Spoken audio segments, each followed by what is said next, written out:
don't be defeated when you don't reach them in the time limit you gave yourself. Because I remember a quote from myself was, I'm going to give this 5 strong years. If I haven't made it by 5 strong years, well, I'm going to choose a different career path. I just remember that 5 years passed so quickly, and I felt the need to accomplish. And you failed to kind of look back at saying like, hey, look at day 1. Now look at day, 1,000. Look where you're at. John Lennon always said, the track that's played is the track that's laid, as in like what you record is what you should put out in a way. Like what's there that day when you go to record, there's no reason not to like withhold it, let it go. It's always been a big fear of mine that I would die and not release all the music I've ever made. It's like, what are you going to do? Take it to the grave with you? No. Then no one's ever going to hear it. I've been blessed with the talent to play music and write music, and it truly does come from my heart and soul. To be given that gift and not to constantly release music has been a big thing for me. I think it's cool how artists evolve.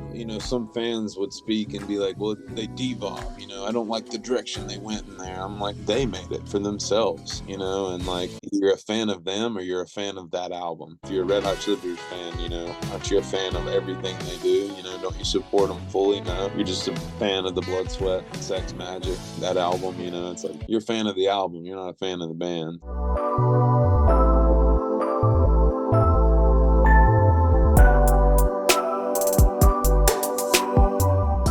Hey, if you're like me and you're interested in the YouTube or creator space, you should check out The Published Press. The Published Press is a completely free newsletter founded by YouTubers Colin and Samir. They host their own podcast talking to some of YouTube's largest creators. They've edited some of the best content I've seen on YouTube, and now they're sharing their knowledge about the YouTube space with you for free. The Published Press comes out 3 times a week, every Monday, Wednesday, and Friday, with everything going on with your favorite creators and platforms. And like I said, it's completely free. Just enter your email address to receive the Published Press whenever it comes out, and that's it. So what are you waiting for? Click the link in the description below, sign up to the Published Press, and get all the info you need on the industry. His band makes funked up alternative rock that breaks rules and lifts spirits. Please welcome Fred Lee IV from Late Night Special to the podcast. How are you doing today? Good. How are you, man? I'm good. Excited to have you on here. You were just telling me that you're getting ready to go on like a small tour this weekend, and so I'm gonna try to not take up too much of your time, but still have a great conversation. Not at all, man. Thanks for having me on. And yeah, I'm actually heading out your way, coming out to the Pacific Northwest out in Spokane, Washington, or Post Falls, Idaho, which, they're back to back. But yeah, man, how's everything Yeah. going? Awesome. Yeah, well, it's going good. I'm about to finish up my first year of college, so that's exciting. But That yeah, it is. seems like we'll just miss each other because right as you're coming over here, I'm gonna go back home on the East Coast for the summer. Yeah, yeah. But Where are you out here on the East Coast? yeah, well, I'm from Los Angeles originally, and a couple years back, my family moved over to Westchester County in New York. Oh, super cool, man. Super cool. Yeah, yeah. And so just going back to the start, like what first got you into music or what made you find a passion for it? Honestly, man, so I'd always been like a big music fan, always been like a big fan of music. And really the first thing that got me into it was I had a friend who played guitar, and him and his brother, his name was Dylan Burleson, he played guitar. And one night I was going over to hang out with him, and his brother was a little bit older, I think 3 4 years older, and they were all going to the club. Well, Dylan wasn't old enough, and he's like, well, just hang out with me, man, we'll smoke some weed, get some beers, and hang out. He's like, I'll teach you to play guitar. And I was like, oh no, I don't know how to play. And sure enough, man, that night he showed me a chord, and I was like, hey, I got this guitar at home, I'll bring it to you. They got my guitar set up, and started kind of just showing me a couple chords here and there. And once I knew I could play a chord, I was like obsessed and in love with it. And prior to that, I would throw these like concerts at my house, like when I was in my senior year of high school, going into like early years of college. I'd throw these concerts at my house for my friends. They were in bands, and we'd host these like concerts in my pool house and have like anywhere from 50 to 100 people come out and party with us. And I just always liked it, man, and was a big fan of music. And then once I always thought I couldn't play. And just was like, man, I don't know how to play. I'm a listener. I'm not a player. Yeah. And weirdly enough, man, as soon as someone showed me a chord, I was like, "Oh, I can do it." And from there, it was like wildfire. Like my guitar was just always with me. My friend Dylan carried his in his car 24/7. Um, he had this like Fender guitar that it was an acoustic guitar that ended up like he kept it in his car so much. One summer, it got so hot it like warped the body of the guitar. But I mean, it lived in the car, and he was in that little Saturn car everywhere all the time. And so I just learned from that, and kept my guitar with me at all times, and just became so hungry for the thirst of knowledge and music. And that's kind of where it all started. At least learning to play. Learning to sing was a couple years later. Um, we went to like a Tom Petty concert, and before the concert, my friend was like, "Hey, I'll teach you how to play a Tom Petty song," you know. And so he taught me. And before we went to the concert, we were pre-gaming, and I was like, "Hey, I learned this song. Let me show you guys how to play it." And they were like, "Well, you know the lyrics, Fred, sing it." And so I just kind of started singing part of it, and they're like, "Hey, where did you learn how to sing?" I was like, "I mean, I didn't learn anywhere. I don't think I'm, you Yeah. know." And so from there, man, that's where like the birth of singing started. And not too long after that, I got in a little bit of trouble. Got like a little weed charge here in North Carolina, which at the time it was like super criminal to have weed. And got in some trouble. Happened to break my wrist snowboarding like a month after that, and Oh, a downtime. And I started writing these songs, man, and they just like flew out of me. And it was just wild, you know, like they just were pouring out of me. So I was letting them happen.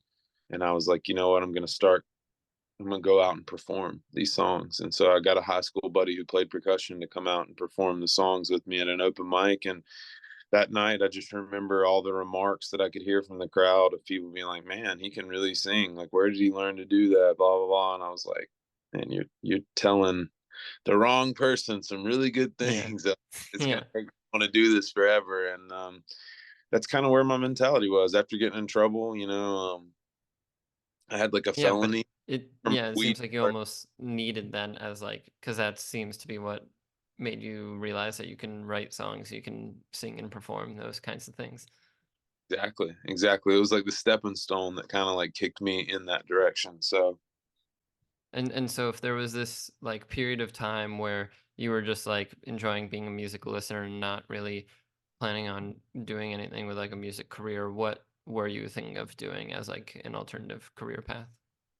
So at the time, my dad is like a second generation hairdresser. My grandpa was like a very, very kind of locally famous guy for hair. He was like one of the first straight guys to come out of the military and do both men and women's hair. So my father followed suit. And my dad basically cut hair for about 40 years as well. He recently passed a couple years ago, but I had gotten my cosmetology license, and I was learning um, how to do hair, graduated from hair school, had kind of started cutting hair. And while I was doing that, I worked for this guy who owned a food truck. It was actually like a hot dog cart, and then he bought a food truck. And I had worked for him for a while, and I saw how much money he was making. So I was like kind of like leaning towards getting out of hair because I kind of enjoyed it, but I didn't feel like it was home for me. And part of what I've realized about myself over the years is like I'm just kind of like that free spirit. Like I always kind of want to be on the go. I've always wanted to travel. I would love to have had a job that let me travel, and music was that. Whereas being a hairdresser, it was very locked into like building your clientele. You Yeah. need to be one place, and you need to have a long standing reputation in that one place, and thus your business will thrive. And It's I would almost like the opposite of this like travel lifestyle. Like it's better to stay in one place and not travel. exactly. So at the time, I bought my own hot dog stand with a friend of mine, and we ran this hot dog stand called Fred and Brock's Franks and Brats, and we would go to music venues, and eventually we found these corporate parks where we go do lunch from like 11 to 4, and just we'd kill it, man. And kind of upgraded to the food truck through that process, and did that for about 5 years while doing the music journey, and eventually the music thing just got really busy to where we would go out 3-4 nights a week and play until 11-12 o'clock, and then I would have to be back up at 7:30, run into Sam's Club, or Yeah. prep food in the kitchen, getting ready. And it was just like pushing and pulling from both ends. And somewhere along that time, I think I was about 23, 24, I got asked to come to Myrtle Beach to play like a weekend worth of solo shows. And I was like, well, the guy said, have you done that before? And I lied. And I was like, yeah, I've done it before. And I ended up going down there and played for like 3-4 days straight, and made some great money. And I was like, you know what? I'm done. I'm done doing the food truck. So the next year I transitioned out of that, sold the hot dog cart, and kind of stopped renting. I was leasing a food truck at the time, stopped leasing that, and really just went full bore on, like, I'm going to do music full time. And that first year or two it was like, it was tough, because like you'd make good money when you played, but it was like Yeah. figuring out to fill your gig calendar up all the way. And also, like, what your limitations were, like on my voice at the time. Like if I sang 2 or 3 shows a week, it's like my voice was a little sore. Well, I eventually built that up to where I was doing like 6-7 shows a week, and just like it built me Just into the powering through it. yeah. Yeah. Well, yeah, powering through it, learning my voice, learning my range, um and learning cool tricks of like you know I had this guitar that I would play, and at the time I could play it for like an hour, and my hand would be cramping so bad. My hand would cramp up so bad. Well, someone was like, you should get your guitar set up. So I took my guitar to get it set up. Then I could do 3-hour shows in a day, because like it was so easy to play. And so, like, just learning things about it, like little tricks of the trade that made it easier. Learning, like I said, to sing within my range and finding my actual voice. So I learned to play a lot, man. And that kind of, all the reps playing, 6, 7, 8, 9 times a week sometimes, it built me into the musician I always dreamed I wanted to be. And obviously I've got even further to go. Like, I'm always trying to be better, or trying to Yeah. not necessarily like someone, or like basically stand on the shoulders of, the giants that were before us. So Hey, it's Heroek, and this episode is sponsored by me. Well, kind of. If you don't know, I recently started a clothing line called Quest Clothing, which you can shop right now. I'll leave some pictures here on the screen, but we got the core collection, which is just this sleek black and white design on a bunch of products. And then we also have some more like merch style stuff with cover arts for my songs and things like that. I've been wanting to do this for a long time, and I'm really excited that I now have it. And so expect a lot more collections, a lot more designs coming out soon. I'll leave a link to it down below, and if you want to stay up to date with any new releases or anything like that, follow at Shop Quest Clothing on Instagram. So go get cool designs like this, or even this, and you'll be helping me support all of this, the podcast, the music, everything. Plus, it just looks cool. We even got this nice big letter design on the back. Look at that. Look how cool that looks. So head to the link in the description to get yourself some Quest clothing, and make sure to follow at Shop Quest Clothing on Instagram for updates with new collections and stuff like that. And now back to the episode. Starting from those solo shows, at what point down the road, maybe it's after a bit of time of like building up your skills and whatnot, where do you start forming the idea of late night special and start performing as a band? So, like I was telling you, I started when, I guess, around 23 is when I had like officially wrote some songs and started going out to open mics, and we played a couple festivals, like small festivals. And we were going under the Euphoria Effect was our name, which wasn't, I like the concept of it, but I was always like, it kind of sounds lame, like, until we find out something else. So um after doing that for about a year, we ended up going out to this open mic one night, and we were just kind of joking around, me and the drummer Bradley, and we were kind of, talking, like what we described and back then was like, very Southern black women. We were like, this is the Fergita and Bedrees late night special show, and I was like, that late night special name, like, is that a band name? We look it up, it's not. I said, that's a good name, let's go with late night special. And that's kind of where that happened. And in 2015, 2014-15, in there we found a friend from our hometown that did recording, and we decided to record our first album.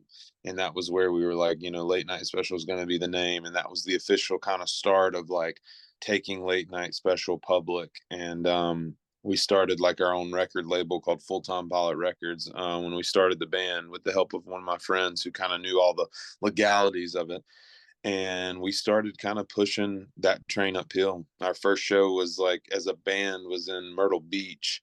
We played the House of Blues, which is like a pretty cool venue in Myrtle Beach. But we got to do this like outdoor festival there with a couple other bands, and that's kind of where Late Night Special got like started. And the band was like the full band was pieced together. It was originally me and Bradley Cannon, the percussionist or drummer, and for that specific show, we pieced together a bass player and guitarist, another local guy, which we had record on our album, and just kind of it took off. We had so much fun on that trip. Everybody was like, "Where can this go?" And we just started pushing it uphill, and got to just see ourselves continuously take steps forward and graduate from gig to gig, getting bigger gigs, getting into the venues, getting to open for certain people, doing some regional touring, all the way up into like the last couple years, to where we've like finally got to do national tours and go out and like we opened for Post Malone on Friday night here in our hometown. So like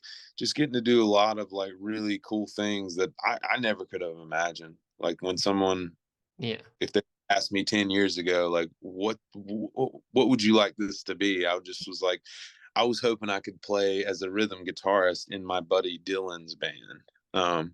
And it come to find out I was just the rhythm guitarist for myself, and became, Late Night Special. So Yeah, that's awesome. And so if there's someone listening to this who's maybe in that process of doing a bunch of solo shows, or they're trying to like get some of their friends or people they know to form a band, what tips or advice would you give to help them get their start? I would say, what would I say? Really, the funny thing is, people told me this when I was younger. They were like, enjoy the journey, and don't become so obsessed with the outcome. Or, it's good to have your goals, but like don't be defeated when you don't reach them in the time limit you gave yourself. Because I remember a quote from myself was like, I'm gonna give this 5 strong years, and if I haven't made it by 5 strong years, I'm giving up, or I'm gonna choose a different career path. I didn't say Yeah. giving up, but and I just remember that 5 years passed so quickly. And I felt at a time in this age of comparison, where you see either your friend's band, or you see like a band you've always loved, and you're hoping one day to play with them or open for them or be on their level. At the point when you haven't reached that yet, it creates this daunting, task that you feel like the need to accomplish, and you fail to kind of look back at saying like, hey, look at day one, now look at day 1,000, and look where you're at. And for me, just to look back over the 10 years, which 12 years now that I've played music, because I started playing when I was 21 years old. It was the first time I picked up a guitar, and just turned 34, so 13 years. It's like when I look back over those 13 years, it was like in the moment, it was hard to see how much you've grown. But like looking back through the music, the material, the videos, like the stages, the amount of pay you get, like looking back through everything, it's just crazy, the leaps that have happened. And one thing I've always prided myself on for this band is that the reason I haven't quit is that it's always been going up. It's just been a constant, gradual growth. It hasn't been as fast as I would want it at times, but in ways that was a blessing. There were times where I was like, I wish I could be on the big stages. And then by the time I got to a big stage to play, I was like, oh, this is a learning curve. Like playing in the corner of a bar is one thing. Playing on a, SL 250, a giant stage or something, or SL 550, these huge stages, it's a whole nother animal. Not only for like, technical, technical things like the sound and the sound quality and feedback and monitors, and this and that, but like along with like learning how to bring a performance to life on the big stage. So like I said, I mean, my advice to most people would be just like find ways to consistently fall in love with the journey. I have my wife and two kids, and one thing that I really love about our relationship is it's just been like constantly re-falling in love, like whether it be every day or every couple weeks or every couple months, just finding something else to be so like immersed and in love with her over. And that's been music. Is like the times where I was obsessed with the goals that if I didn't reach them I was going to feel incomplete were my most unhappiest times in my career. Yeah. And Yeah. not good to set goals, because it's always good to have something to look and work towards, but it's not the defining factor of you. And I would say the moments where I was like present in the moment, the moments where I was paying attention and making sure I was there celebrating the win of today, were the most happiest moments, rather than like being on, a stage playing for 10,000 people and wondering like why you're not playing at Bonnaroo, or why you're worried about why you're not selling a gold record, or Yeah. why you million streams when you have 10,000 people standing in front of you and you are there to give them the best show you can. And so it's just been like coming to the realization of like the things my mentors told me was like enjoy the journey, enjoy the small conversations along the way, versus being obsessed with like the prize at the end. Because most of the times when you achieve a goal, you expect to feel 10 times different. But when you achieve a goal, you wake up the next day, look in the mirror, and you're like, I'm the same. It feels The the same same. person. Yeah. Yeah. Yeah, and Yeah. that's a big part of what this podcast is it's about looking at the journey and like, celebrating where you are now, but also talking about how did you get here? What were those early parts, early years like, because I think it's just so important for like any career for any musician. Um even things that seem unrelated definitely play a part in it. And you mentioned for the trying to like stay present, celebrate what you have. I feel like that's definitely one of the hardest things to, or harder things to do. And a lot of people can like fall into that trap of wanting to reach X goal by this many years. So if there were any moments where you fell into that trap, how did you power through that, or like recenter yourself to think about the what you have achieved? Man, I'll be completely honest, and I guess humble myself. There were times, and there still are times, where you fall in. Like it's like when you know the answer to a problem, that does not prevent you from being like susceptible to like, you know, Yeah, making a mistake. yeah, making the mistake. Exactly. Yeah. And um, there's been times where like I've been one like, lost in it completely, and down and out in a way, and had no clue that that was really how I was feeling. Been blind to it almost. There's been times where like I have been in it and knowing that I needed to get out. But a lot of times it was just like, I don't know, whether you're religious or whether you're like, you have some kind of spiritual belief. Like it was moments where like coincidence, like something of a coincidental happening would happen. Like I'll explain to people, like a long time ago I met this guy named Richard Sable. He's a legendary like rock god of his own. He's a drummer, and we were in Hilton Head, South Carolina. We were about to go play a show on the beach at this tiki bar, and I was walking down the beach just taking my time, and out of nowhere this like couple were like pointing at me, and I was like, what is going on? And they point at me, and I go up to talk to them, and they're like, we love your long hair, we love your beard. And the old man, had this huge white beard, long hair. And I start talking to them. I'm like, we'd love my whole band. We all have beards and long hair, and we're playing tonight. And they're like, oh, you're playing. We're both musicians. And I think at the time they were both like 60 something years old, and they came to the show that night. This was their first time ever vacationing on the East Coast, like the coastal waterways or Yeah. whatever. And they had never been on vacation at a East Coast beach or anything. This is the first time ever. They come to our show.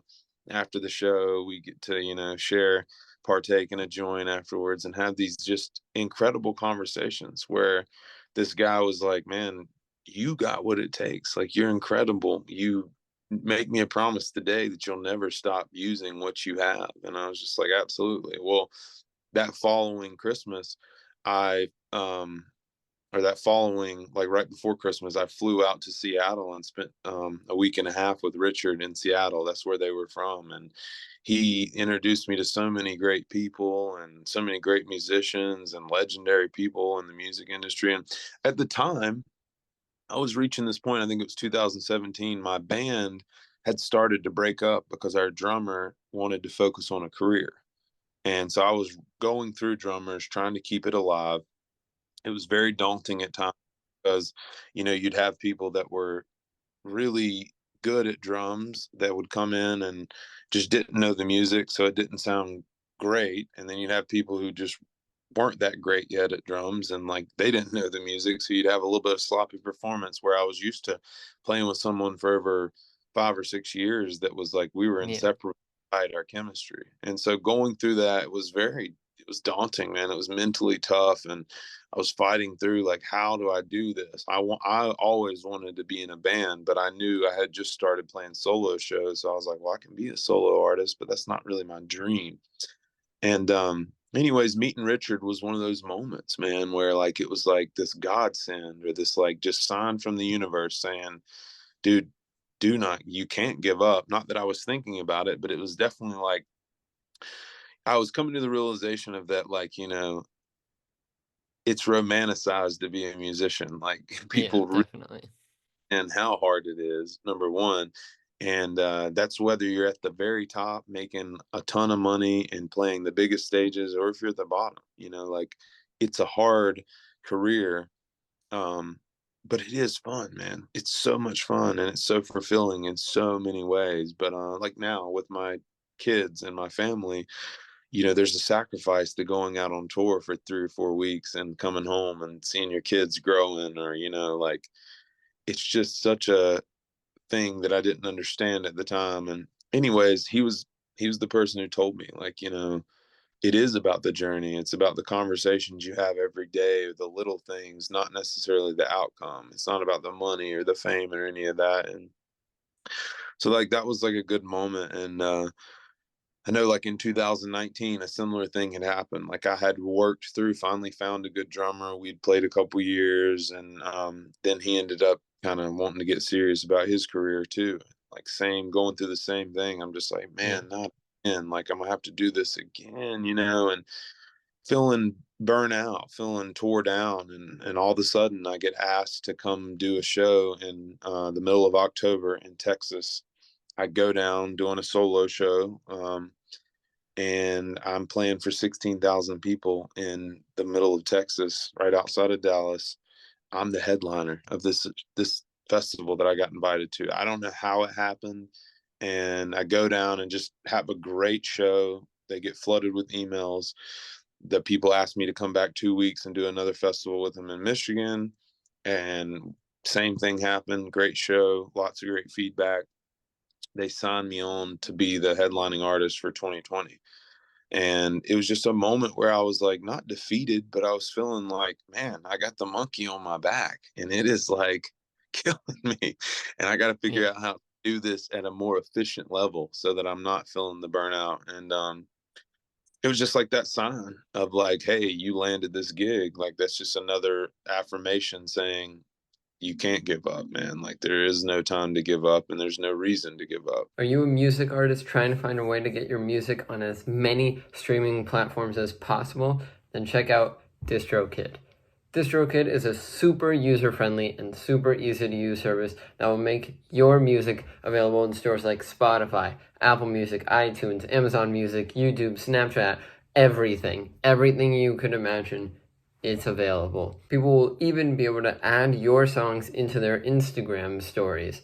DistroKid helps you with the distribution, monetization, and promotion of all of your music. Use the link in the description of this video for 7% off any DistroKid package you want. Pick from musician packages designed to help artists get their own music out there, or even get a label package where you can manage up to 100 artists from one profile. So that's more for like managers, labels, and you can also get the musician package that I mentioned earlier, which is more for artists, producers, things like that. It's super easy, and you can get 7% off any package right now with the link in the description of this video. So once again, if you're looking for a way to get your music on as many streaming platforms as possible, I'm talking any platform you can think of, get DistroKid and get 7% off right now with the link in the description. Back to the program. Balancing, like you say, performing solo, having other people come in and out of the band, like when you're trying to come up with a late night special sound or a song for late night special, what does that process look like? Or how do you, like, regardless of who's working on the song, keep like some sort of cohesive sound? So usually, in the past, the way the first albums got started was I wrote these songs and would just bring them to the band, and they would like I would creative freedom, put what you want on there. If I heard something that didn't sound good, I'd be like, hey, let's try to work on that, and we'd find like a song or a sound, and the sounds just evolved over the years and changed, and I've liked that aspect because I have an eclectic taste in music, and when we first started, we were real like folk driven. It was almost like folk singer songwriter music, with a little bit of that southern rock twang, and that kind of evolved into this. Like I kind of wanted to sound not exactly like, but I really love Kings of Leon. I love that indie rock sound. I was like, I want to sound like that, so we chased that, and at the point where we lost our drummer and changed into a new drummer, we brought in another guitarist who was very like R&B and funk driven, also with like a metal flavor. And so like we took this like we wrote this slew of songs that were like funk songs and dance kind of like almost Daft Punk style songs. And I really fell in love with that.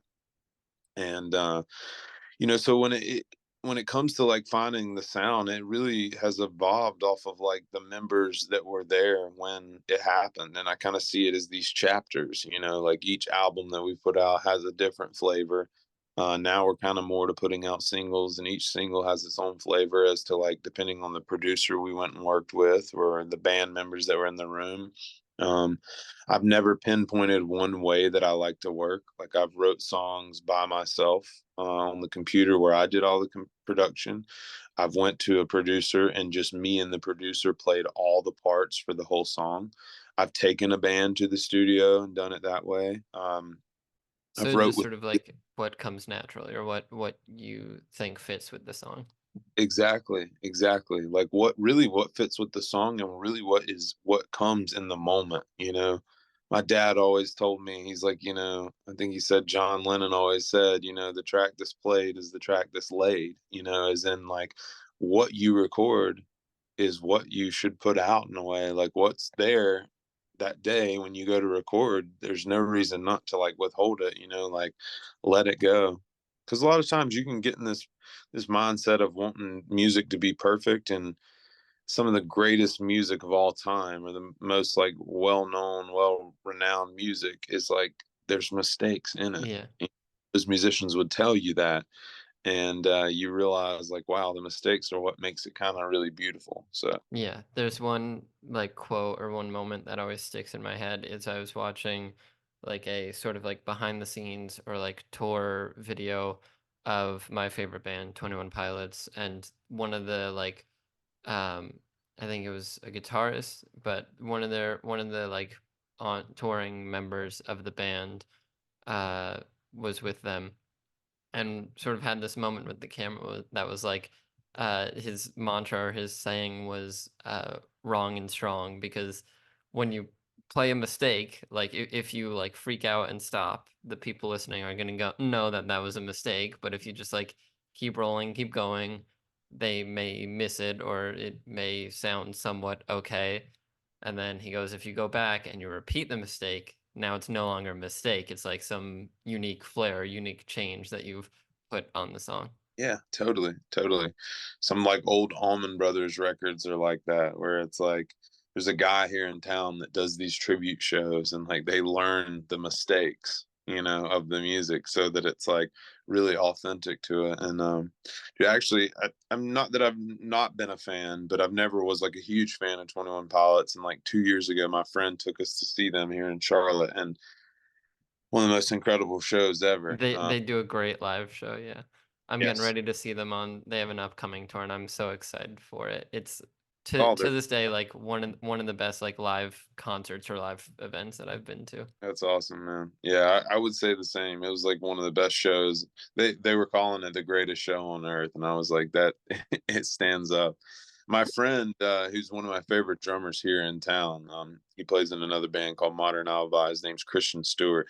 He's a huge fan of 21 Pilots too, and kind of had introduced me back into them once I'd went and seen the show. And it's just, man, great music, man. You can tell Yeah. they love it too, and they've came from the ground up together, which I think is super powerful. Yeah, yeah, definitely. And so if there's someone listening to this who hasn't heard of Late Night Special but now like wants to get into it, learn what your sound is like, is there a song or a couple songs that you would recommend as like a good first listen to like Late Night Special? Yeah, there's some of my favorites, and I'll give you two or three of my favorites, and then two or three like fan favorites. And I Hmm. would say the fan favorite definitely starts with "Don't Leave Me Lonely."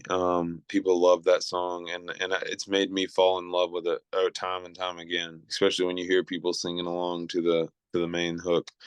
And another one is "Summer Nights" is one that we just released last year. People really like that vibe. And I would say, as far as like some of my favorite songs go, I really love the song "Back Home." It's off my first album, and it's more singer-songwriter kind of style. And when I wrote it, it was one of the first songs I ever wrote. And when I wrote it, the lyrics didn't quite mean really anything to me, and I don't know where they came from. They just poured out. And now when I listen to it, after my dad has passed, and like the life that I've basically lived in these 10 years since I wrote the song, the lyrics speak to me more than ever. So it's one of my favorites. I'm a big fan of the song "If You Groove" as well. It's on the "Dance the Night Away," "Go Dance the Night Away" EP. And same thing, the song on there, that whole EP is actually one of my favorites. It has "Let It Loose" on it, "Go Dance the Night Away," "Maybe," and "If You Groove." Those like four songs I was really proud of. I got to work with an incredible producer out of Charleston named Wolfgang Zimmerman, and at the time I was working with him, he was working on the Band of Horses record, and just kind of being in the same studio that those guys were in, I was huge fans of them too. My Morning Jacket, all those guys, and it just, man, it empowered me to be like, man, you're in the right place. It reaffirmed that same thing, that like, dude, you're walking in those footsteps of Yeah. people who you look up to. So like, just keep your head down and keep doing it because you love it. Yeah, yeah, definitely. And right now, like "Don't Leave Me Lonely" is almost at 1 million streams on Spotify. It's blowing up. Like, definitely, I can see a fan favorite. When you were making that, or like in the studio setting of that, did you like know that it was gonna blow up? Did you have like a good feeling about it, or was it sort of a surprise that it caught on so fast? 2016, we had a really good show here. We had met like this producer named Brandon Hart here, who's incredible producer, incredible artist himself. And he had told me, he was like, man, I really love your songwriting, but I think we could level you up, your songwriting and your production. I was like, cool. So we got together, wrote a song one night. It went really well. I actually don't even know where that song is now. Like, I can't even find it. It was been so long ago. But he brought the lead singer of this band called the Paper Tongues, his name is Aswan North, out to our show at the Visual Light Theater here in Charlotte. And we got this encore chant as the opening band. We played like a 7-minute version of "Use Me" by Bill Withers, just crush it. And afterwards, they're like, we're getting you guys to Nashville to record an album. So we go to Nashville to record, and we are in this working in the studio, East Side Manor, and like the producer we were working with was kind of button heads with the engineer in the studio. And so he was like, you know what, I'm gonna leave. I'm gonna go back to the cabin we rented. I'm gonna set up a home studio. When y'all get done here today, we're gonna write a song tonight." I was like, "Okay." We were kind of leaning with the engineer that was in the studio. We wanted this Yeah. like very raw, organic sound, and that's what we got from the studio. When we got back to the cabin, we wrote "Don't Leave Me Lonely" in like probably 6 hours. Like just finished it, start to scratch, or start to finish, kind of finished the song. And I will say Derek, our guitar player at the time, and Brandon stayed up all night, like working on these guitar parts, just because they're night owls and they were loving the just staying up, drinking, having fun. So, anyways, when we woke up in the morning, the song Brandon had mixed it down, and it was like kind of ready to go. And we were all kind of like, "This is cool, but it doesn't sound like us." And so for 4 years it sat on a hard drive and never to see the light of day. And I was working with Wolfgang in Charleston, and I was showing him some songs that I wanted to like maybe have him mix. Yeah. And he pulled that file up and he was like, "Dude, this song's incredible. Like I can't do anything this good right now, like, or not anything this good." But he's like, "I Yeah. can't, that's something great. Like, you ought to release it." So we released it in 2020. And it was crazy how, like, I just, not that I didn't believe in the song, I just didn't think it was our flavor for a long time. And then it just took, someone kind of being like, "Hey, that's a good song," for me to finally be like, "Okay, let's put it out. I'm not gonna go re-record it. Let's put it out." And we did. Somewhere along the way, one of my friends told me to submit the song to the Pat McAfee show. At the time, he was on YouTube, like right at the beginning of COVID, and so we submitted the song. And one day, I have a friend send me a Snapchat of Pat McAfee and the crew like singing the song on his show, and I was like, "That's wild." And the next thing you Yeah. know, this blowing up. It was kind of having its like heyday. And so it was really cool. And it's just like a hard lesson learned for me, because I released an album in 2015 and then didn't release another one until 2020. And it's always been a big fear of mine that like that I would die and not release all the music I've ever made, because it's like, what are you gonna do? Take it to the grave with you? No, then no one's ever gonna hear it. And that's kind of, I've been blessed with the talent to play music and write music, and it truly does come from my heart and soul. And like, to be given that gift and not to constantly release music has been a big thing for me. Like, I've always like, I'm kind of hard on myself in the aspect of I don't feel like I've released enough over the years. And some more of the success that I crave would probably come if I just consistently release music. But I get into that perfectionist mentality where it's got to be Yeah. perfect. I love this song, it's such a good song. And the reality is no music's perfect. It's music. And it was just a lesson learned for me right then that like, hey, from now on out, dude, when you go to the studio and you record music and you spend money on working on music, put it out. Put it out for people. Let Yeah. them see, let them be a part of that. And don't hoard the music, because you never know what song you're sitting on that is like, you know, people's Yeah. favorite song. And so I think every producer, artist, band, whatever has that where it's whether it's a song or just an idea like sitting on the hard drive on the computer for a long time. Are you, I mean, you kind of just said it there, like making a mission to try to at some point release everything that like you're spending money on in the same way of like setting the goals and trying not to be too hard with like time limits or how long it should take. Like, do you feel some sort of pressure to like get it out by a certain point, or are you just letting them sit until it feels right to put them out or finish them? A little bit of both. I really like the pressure of having a deadline and like just wanting to get it out, because it seems that like the longer I'll sit on a song and try to make it right, the less chance it's gonna go out. You know, Yeah. and which is unfortunate. And it's I'll take a lot of the blame and responsibility, because like I'm the leader of our group, and I guess the executive decision maker. So it all comes down to me. I can veto whatever, but in a way it's like, I've worked on music with folks and like it not get released, and years down the road we're like, why didn't we release this? And it's like, I don't know, why didn't we? And so I've tried to grow from that aspect. It's something I'm still working on every day. And like, obviously now having a family, finding the extra creative time to make time and money for the studio constantly. And because I will say, some of the albums I did by myself, some of the songs I did by myself with a producer, it's easy because, like, hey, I'm free these next 4 days. I'll see you in Charleston. But Yeah. when it comes down to making music with a band, that's like 4 or 5 schedules that you have to match up. And some of the guys in the band still work full-time jobs, and when we're not during tour season, and it's just hard for them to take weekdays off. And doing music full-time, that's what I've done for 7, 8 years. All my time is for music, like my Yeah.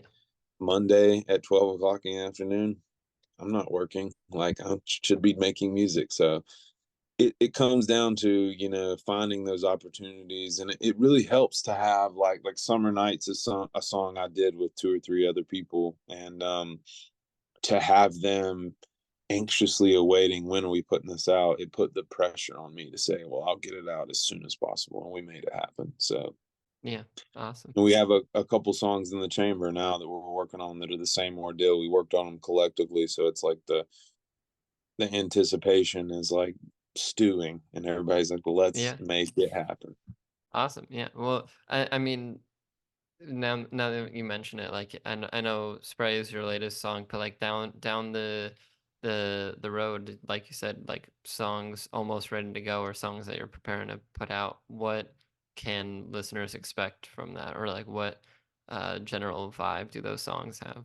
we have I've got like, okay, so I've got a slew of music that we're planning on releasing over the next couple of years. It's actually like a ridiculous amount, and it's the way we want to do it is release it in batches of like the flavor of genre. Um, so like in the next year, we'll be putting out like more of a rock album, like a little bit more rock driven album. We also have this like have these like 6 funk songs that we've been playing live for 3 or 4 years, and everybody loves them. They dance to them. Everybody's like, where can I listen to that? We haven't ever recorded them. So Yeah. we are looking to get those out in a batch, and so over the next couple of years it's going to be a couple different flavors. 'Cause I think there's new members in the band as of like the last 2 years. Like, we're still trying to find, like, I guess, like, what is that sound? And for that example, I relate it to like um the most clearest example I can think of in my head is Greta Van Fleet. Like, they've been compared to this Led Zeppelin sound, and most of their stuff sounds like that. It has this Yeah. like sonic sound. It has this like lyrical, sound that is like built like that, and that's how they've established their sound. And for me, like I was saying, I feel like I have such an eclectic taste in music. It's been hard for me to establish one genre or one sound that I want to sound like, because I'm a big like Kings of Leon fan, right? I mentioned that, but like I'm also a big like Corey Wong fan, or Wolfpack. So like I love that like funky, like kind of dancey element, but also just love like good, well written, like indie singer songwriter like kind of vibes. I have another favorite band out of Canada called Big Wreck, and they're like much heavier. They're like a heavier rock band, and even to like 21 Pilots, like they weren't really one of my favorite artists until recently. And like I would say that's more like that them alone right there, like their genre is like a fusion of rock, pop, and Yeah. like It's it's just, very unique. They do sort of their own thing, and like it's hard. Like I have friends and whatnot who like ask me about their genre, and I'm like, it's easier, I think, for them to try to go like album by album, because I think it just changes so much, or even like song to song. Like I don't think it's that easy to find like one genre to describe 21 Pilots. I think yeah, and that's typically most people, most Yeah. artists. And I have a couple of guys in the bands are big Chili Peppers fans, and like they love the early stuff, but they hate the older stuff. And I'm like, I just can appreciate all of it, because like I do love pop music as much as I like not pop music, like music that is very estranged to the pop algorithm. And but I like it all, and so like I find these spaces in my head for all of it. And I think it's cool how artists evolve. You know, some fans would speak and be like, well, they devolve, you know, I don't like the direction they went in there. I'm like, well, it's they made it for themselves, you know. And like, Yeah. you're a fan of them or you're a fan of that album, you know. Like, or if you're a Red Hot Chili Peppers fan, you know, aren't you a fan of everything they do? You know, don't you support them fully? No, you're just a fan of the what is it, Blood, Sweat, Sex, Magic, that album. You Yeah. know, it's like you're a fan of the album, you're not a fan of the band. So, and I think many Yeah. bands go through that, like that just change in flavor, you know. And Yeah, yeah, definitely. And it's yeah, I get what you're saying, that like almost every band like doesn't stick to one sound throughout their career, because it's rare that you find people not changing throughout years or decades, and so it yeah. makes sense that the music would as well. You mentioned like thinking ahead at like how you want to release these, like getting ready like months, even years in advance. How long or how far ahead would you say you're like planned out for your music? And is this situation that you're in now, where you have a bunch of things ready to go, is that the norm for you? Or is this like a good situation to be in? It's been a good situation to be in. Like I'd like to think that in my head of my own plan for myself, I'm leveling up. You know, I'm getting better at organizing what I want to do. I'm getting better at seeing the vision and then breaking down the steps to it. And I would say like right now, I've got like a year ahead planned out. Now I have like these goals for the next 3 to 5 years of like what we want to do and how we want to do it. But as far as like the release strategy, it'll be over the next year. And basically going to just be trying to release music as frequently as possible, because there is this like I was saying, for so many years I went without releasing music. There's this giant stack of music that is just sitting here in this computer behind us that is you know. And I pull it up every time I've changed band members. We sit down and we pull up like the files of a couple hundred songs, and we'll go through them. I'll show them some of my favorites, and they're always asking like that's one was Spray is a song that I recorded in 2017 and just released it. And it was because I showed a couple of the new band members the song, and they're like, what's wrong with that? And I was like, well, it just doesn't sound like sonically right. And they're like, well, have somebody remix it. And so I sent it to somebody, they remixed it, and bam, you know, there it is. It sounds sonically how we wanted it to. And you know, it's like it's tough, man. Some days I struggle to be like, what do I want for lunch today? You know, I'm so indecisive. It is, I don't know, it's something in my nature. And so when I have someone on my team that I trust and believe in, and they say, hey, that's good, get it out, or that's good, let's do something with it, it gets me fired up to be like, yes, finally, Yeah, somebody it's a good reassured sign me. when you show something to other people and they agree with you, because a lot of times like it's good to keep songs to yourself in a way, or like just have your authentic like creative vision for it. But then I think it is that moment of truth, or like moment of validation, where you show it to someone and they're either like, yeah, this is really good, like put it out, or maybe they give you an idea that you could use to like make it even better and things like that. Exactly, exactly. I've always felt that's something that like when the producer that did Disco and Don't Leave Me Lonely, when he came to me and said, hey, like, I think you need help with your songwriting, it could help you level up, I was so offended because I was like, I wrote all these songs myself, man, what are you talking about? And then I started to understand how like working together was. And originally we thought Disco was going to be the big hit, and so when everybody I showed that song to, they were in love with it. And I was like, yeah, okay, I believe it now. Working with others is the true way to get the best, you know, best outcome. And I've just found that out. Like when the old saying, two heads is better than one. It's just so true. Even if the second head doesn't have a better idea, they could just be the person to say yes.